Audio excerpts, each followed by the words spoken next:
தமிழ்நாட்டின் சுற்றுலா நகரம் சிறிதும் சுகாதாரமின்றி காணப்படும் அவலம். ஆத்திர அவசரத்திற்கு கூட எட்டி பார்க்க முடியாத சூழல். லட்சக்கணக்கானோர் வந்து செல்லும் இந்த இடத்தின் லட்சணத்தை சொல்லவா வேண்டும் என்ற நிலைமையில் அசுத்தத்தின் உச்சமாக காணப்படுகிறது உதகை தாவரவியல் பூங்காவின் பொது கழிவறைகள்.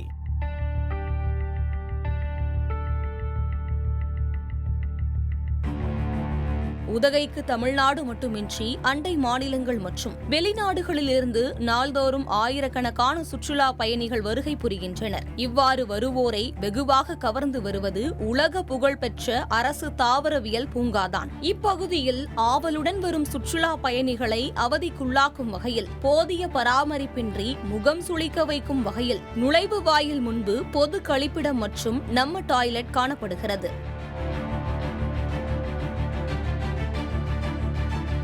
கடந்த சில மாதங்களாக உதகை நகராட்சி பராமரித்து வரும் பொது கழிப்பிடத்தில் போதிய தண்ணீர் வசதி இல்லாததால் பயன்பாடற்று பூட்டி வைக்கப்பட்டுள்ளது. இதன் அருகே உள்ள நம்ம டாய்லெட்டும் பராமரிப்பு இல்லாமல் சுகாதார சீர்கேட்டுடன் காணப்படுவதோடு சுற்றுலா பயணிகள் மற்றும் சாலையோர வியாபாரிகளுக்கு நோய் தொற்று ஏற்படுத்தும் அபாயத்தை ஏற்படுத்தியுள்ளது.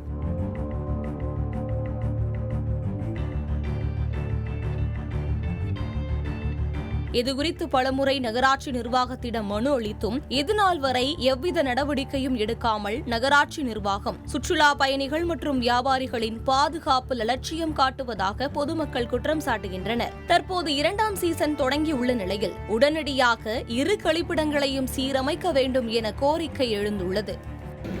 இந்த பாத்ரூம் 2 பாத்ரூமே நம்ம டாய்லெட்டும் இந்த டாய்லெட்டுமே பூட்டி இருக்குதுங்க. வர சுற்றுலா தலத்துலேருந்து மாசமாக இருக்கவங்க வராங்க, சுகர் பேஷண்ட் வராங்க, எவ்வளோ சீக்கு இருக்கிறவங்க வராங்கங்க.